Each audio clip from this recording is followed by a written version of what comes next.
Dobar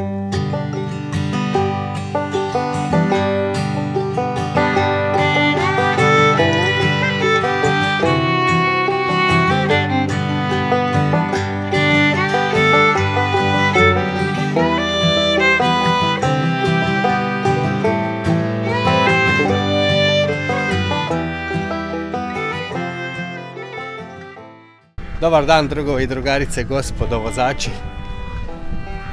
Evo danas je ideja da malo prošetam opet, vikend je, slobodan sam, pa idemo do Fota, dvorac se zove.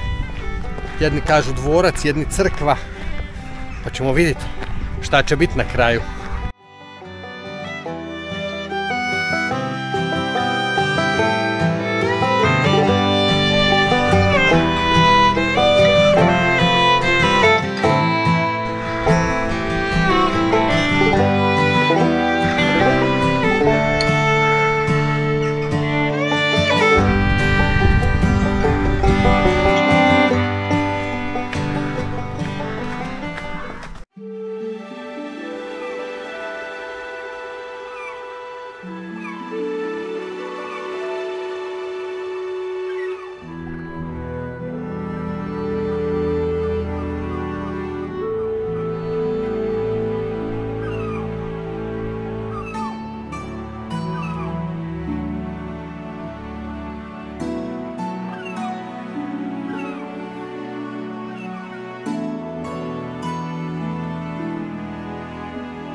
I htio sam danas doći do njega i snimiti, međutim ne ide.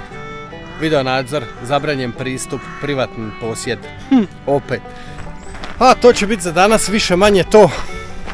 Ako se vam je svidilo, like, share i subscribe, kao i uvijek.